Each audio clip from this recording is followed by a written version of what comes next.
खमागणी। जय जय राजस्थान। मैं भैरव सिंह चारण आप सभी का हार्दिक स्वागत करता हूं। राजस्थान सूरवीरों की धरती है और राजस्थानी संस्कृति के लिए तो कवियों ने लिखा है कि कैसर ने निपजे अठे, हीरा ने निपजंत, सिर कटियां खग सामनार इन धरती उपजंत। इस धरती ने भले ही कैसर ना निपजा हो, हीरा ना निपजा हो, पर यहाँ के ऐसे सूरवीर हुए हैं जिन्होंने अपने रक्त से इस धरती को सींचा है। जब जब स्वाभिमान की बात आए, जब जब देश को, मातृभूमि को दुश्मनों से बचाने की बात आए, तब तब अपने राजस्थान का नाम ना हो, ऐसा हो नहीं सकता। अपने राजस्थान में मेवाड़ केसरी वीर शिरोमणि महाराणा प्रताप, जो राजस्थान ही नहीं पूरी दुनिया में स्वाभिमान के शंखनाद के लिए जाने जाते हैं। शेखावाटी के प्रसिद्ध कवि कन्हैयालाल सेठिया ने पाथल पीथल जो रचना लिखी, आज हम उसी पाथल पीथल पे हम संवाद करेंगे। वास्तव में कवि ने कल्पना की है कि क्या गजब का सूरवीर रहा होगा मेवाड़ केसरी राणा प्रताप, जब एक तरफ पूरी तमाम रियासतें, पूरा हिंदुस्तान अकबर के चरणों में झुका हुआ था, एक तरफ वो मेवाड़ केसरी महाराणा प्रताप वीर शिरोमणि अरावली की पहाड़ियों में ये बार बार कह रहा था कि मैं मर जाऊंगा, लेकिन इस मुगल बादशाह को कभी बादशाह नहीं कहूंगा, मेरे लिए हमेशा इसके लिए तुर्क शब्द रहेगा। और वो स्वाभिमान का प्रखर पुंज मरते दम तक, चाहे वो कितनी ही बड़ी यातनाएं सहे, मरते दम तक अकबर के चरणों में नहीं झुका। अकबर को वो तुर्क कह करके रहा, अपने घोड़ों को शाही दाग से मुक्त रखा। उसी राणा प्रताप के स्वाभिमान पर पाथल पीथल ये लिखी गई। जब इस कविता को शुरू करूं तो थोड़ा सा मैं आपको भूमिका बता दूं। ऐसा कहा जाता है कि राणा प्रताप जंगलों में जीवन जीते हैं, हालांकि महज कवि की कल्पना है, पर फिर भी हमें इससे ये सीख मिलती है कि क्या स्वाभिमान क्या होता है, आदमी कितनी ही यातनाएं सह ले, उसका दृढ़ निश्चय क्या होता है। ये अगर कहीं से हमें सीखने को मिलता है तो पाथल पीतल से सीखने को मिलता है। जब भी हम यूं थोड़े से संकटों से दुखी हो जाए, तब हमें सीख मिलती है कि क्या परिस्थितियां रही होगी जब पूरी दुनिया, पूरा हिंदुस्तान मुगलों के चरणों में झुका हुआ था और एक मेवाड़ी पाग जो थी वो एक तरह से भगवा लहरा रही थी। उस राणा प्रताप के स्वाभिमान पे कवि ने क्या गजब की बात लिखी है।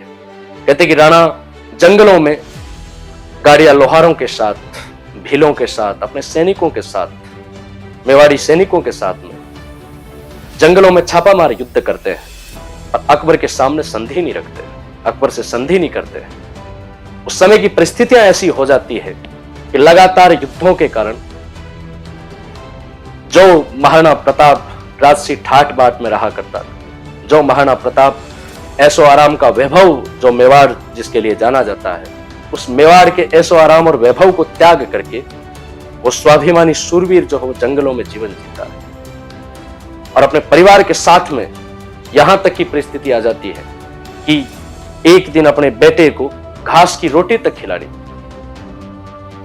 ऐसा कहा जाता है कि जब घास की रोटी खिला रहे थे, उसी समय जंगली जानवर आता है और वो बिलाव घास की रोटी को भी छीन के चला जाता है। वो एक पिता कितना व्यथित रहा होगा, कितना दुखी हुआ होगा ये देख करके कि जो मेवाड़ी राजकुमार सोने चांदी के बर्तनों में 36 प्रकार के पकवान हजारों मनोहार करने के बाद में भी नहीं खाता था, आज उसको घास की रोटी तक नसीब नहीं हो रही है। राणा मन ही मन सोचता रहा होगा कि क्या करूंगा मैं ऐसे स्वाभिमान का, क्या करूंगा मैं इस आजादी का, मेरा बेटा इस प्रकार भूख से बिलख रहा है। और कवि ने कल्पना की है कि उस समय राणा ने सोच लिया होगा कि मैं एक बार अकबर को खत लिखूं, और उसी व्यवस्था पे, उसी दृश्य पर यह कविता कन्हैयालाल सेठिया ने लिखी, आप सबको समर्पित करता हूं। राणा सोचता है, अरे घासरी रोटी जद बन बिलावड़ो ले भाग्य, नानो सो अमर्यो चीख पड़ो, राणा रो सोयो दुख जागे। राणा मन ही मन सोचता है कि मैंने जीवन में खूब यातनाएं सही, लेकिन इससे बड़ा दुख मेरे लिए नहीं हो सकता, इससे बड़ी दर्द की बात नहीं हो सकती कि मेरा बेटा घास की रोटी तक नसीब नहीं हो रही। और फिर राणा प्रताप मन ही मन अपने बारे में सोचता है, हूं लड़्यो घणू, हूं सयो घणू, मेवाड़ी मान बचावण ने, हूं पाछ नहीं राखी रण में, बैरियारो खून बहावण ने, पण आज बिलख तो देखू हूं जद राज कुंवर ने रोटी। मैं छात्र धर्म ने भूलू हूं, भूलू हिंदवानी चोटी। राणा प्रताप मन ही मन सोचते हैं कि मैंने खूब संघर्ष किया, मैंने खूब लड़ाइयां लड़ी, और जब जब मैं अपने स्वाभिमान को देखता हूं, अपने तरफ झांकता हूं, तब तब मुझे याद आता है कि मैंने कभी मुगलों से, इन मुगलों को मेवाड़ में प्रवेश तक नहीं करने दिया।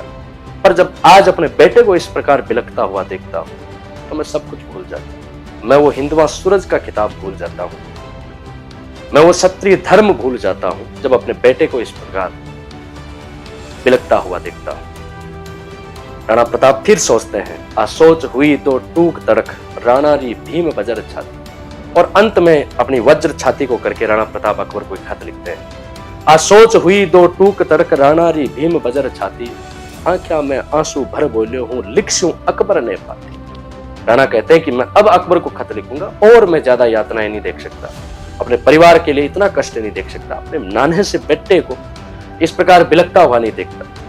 और वो अकबर को खत लिखते हैं मित्रता के। कहते हैं कि अकबर के दरबार में बीकानेर का एक कवि रहता था, पृथ्वीराज राठौड़, जिसको अपने पीथल कहते हैं। और वो पृथ्वीराज राठौड़ हमेशा यूं अकबर के सामने अपनी मूंछों पर ताव दिया करता था, राठौड़, पृथ्वीराज राठौड़। और अकबर यूं बड़ा चिढ़ा करता था पृथ्वीराज राठौड़ से, यार तू मेरे सामने इन मूंछों पे ताव क्यों दे रहा है। पृथ्वीराज राठौड़ कहता था कि ये मूंछें उस दिन झुका लूंगा जिस दिन मेवाड़ केसरी राणा प्रताप संधि कर लेंगे। अकबर उस दिन का यूं बेसब्री से इंतजार करता था कि वो आखिर कौन सा दिन आएगा जिस दिन राणा का खत, राणा का संदेश मेरे से संधि के लिए आएगा। राणा रो कागद बांच हुयो, अकबर रो सपनों सो सांचो, पर नेन करया विश्वास नहीं, जद बांच बांच ने फिर बांच। जैसे ही पृथ्वीराज महाराणा प्रताप का वो खत अकबर के पास में पहुंचता है, उसको अकबर को विश्वास नहीं होता है कि वो स्वाभिमानी राजा जिसने इस प्रकार मुगलों को छकाया, इस प्रकार मुगलों को बुरी तरह से हराया, वो आज कैसे संधि की बात कर रहा है। पर फिर अकबर को वो बात याद आई, सबसे पहले ये बात मैं पीथल को बताऊंगा, पृथ्वीराज राठौड़ को बताऊंगा, जो मूंछों पे ताव देता था और इस प्रकार अकड़ मारता था राणा के स्वाभिमान पर। बस दूत इशारो पा भाजो, पीथल ने तुरंत बुलावण ने, किरणारो पीथल आप गयो, अकबर रो भरम मिटाओ। एक दूत को भेजा कि जाकर के उस पीथल को बुला के लाओ, उसकी मूंछें झुकानी है आज। जो इतना इतराता था राणा के स्वाभिमान पे, आज उसको दिखाओ कि ये खत खुद राणा ने लिखा है।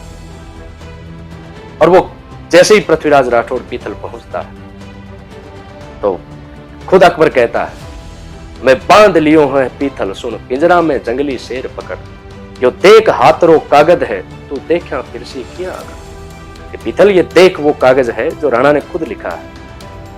आज हमने उस जंगली शेर को पकड़ लिया है जो किसी के वश में नहीं होता था। और अकबर फिर कहता है कि हूं आज बादशाह धरती रो, मेवाड़ी पाग पगा में है, तू बता मने किन रजवट में रजपूती खून रगा में। आज पूरी धरती का बादशाह हूं, आज मेवाड़ी पाग भी मेरे चरणों में है, मेवाड़ी पगड़ी भी मेरे चरणों में है। अब बता मुझे इस राजपूत में रजपूती खून बचा है जो मेरे सामने ना झुके। जद पीथल कागत ले देखी, राणारी सागी सेनानी, नीचे सू धरती खिसक गई, आंखों में भर आयो। पृथ्वीराज राठौड़ जब प्रताप का वो खत देखता है तो विश्वास नहीं होता है, प्रताप संधि की बात कैसे कर सकता है, विश्वास नहीं होता है उनको। और पीथल तुरंत अकबर को कहता है, पण फेर कही तत्काल संभल, आ बात सपा ही चोटी है, राणारी पाग सदा ऊंची, राणारी आन अनूठी है। पृथ्वीराज राठौड़ कहता है कि नहीं, संभव नहीं है ये। अकबर बादशाह के सामने राणा संधि करे, ये असंभव है, जो कभी संभव ही नहीं हो सकता, ये बिल्कुल झूठी बात है। एक बार मुझे अवसर दो, मैं राणा प्रताप से पूछना चाहता हूं, प्रमाणित करना चाहता हूं कि वास्तव में वो संधि के लिए तैयार है। पृथ्वीराज राठौड़ अकबर को कहता है, जे हुक्म हुए तो लिख पूछूं, राणा ने कागज रे खातर। अकबर कहता है, ले पूछ भला ही पीतल तू, आ बात सही बोलो। अकबर कहता है कि अब पूछ ले, पर ये खुद प्रताप ने लिखा है। पृथ्वीराज राठौड़ ऐसे शब्दों का प्रयोग करता है कि राणा का स्वाभिमान पुनः उसी ज्वाला के साथ में भभकता है। और पृथ्वीराज राठौड़ लिखता है कि मैं आज सुनी हाँ नाहरियो साल्यारी ओटा सोवेलो, मैं आज सुनी हाँ सूरज अड़ो बादलरी आटा खोवेलो। हमने सुना है कि आज शेर जो है वो गिदड़ों के साथ में रहे। मैं आज सुनी हाँ नाहरियो साल्यारी ओटा सोवेलो, मैं आज सुनी हाँ सूरज अड़ो बादलरी ओटा खोवेलो। हमने आज सुना है कि सूरज बादलों के अंदर छिपके रहेगा, शेर भी अब गिदड़ों के साथ में रहेगा। पृथ्वीराज राठौड़ का यह खत जब जाता है, प्रताप बड़े व्यथित होते हैं। प्रताप को यूं लगता है कि मैंने ऐसा सोचा भी कैसे। पीथलरा आखर पड़ता है, राणारी आंखें लाल हुई, धिक्कार मने हूं कायर हूं नाहररी एक तत्काल। मन ही मन में यूं धिक्कार महसूस करते कि मैंने ऐसा सोचा भी कैसे कि मैं अकबर के सामने संधि रहूं, अकबर से संधि करूं। और पृथ्वीराज राठौड़ को वापस खत लिखते हैं, महाराणा प्रताप, हूं भूख मरूं हूं प्यास मरूं, मेवाड़ धरा आजाद रहे, हूं घोर उजाड़ा में भटकूं पर मन में मारी याद रहे। क्या गजब के स्वाभिमानी राजा रहे हो। प्रताप कहते हैं कि मैं भूखा मर जाऊं प्यासा मर जाऊं और ये मेवाड़ धरती आजाद रहे, मैं घोर उजाड़ा में भटकूं, मैं जंगलों में भटकना मंजूर है पर मन में मारी याद रहे।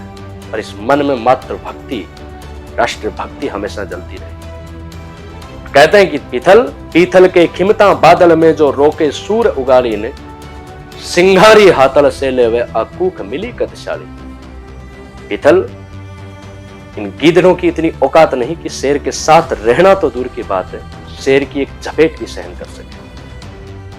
और इन बादलों की इतनी क्षमता नहीं कि सूरज को वो ढक सके, सूरज की किरण को भी रोक सके।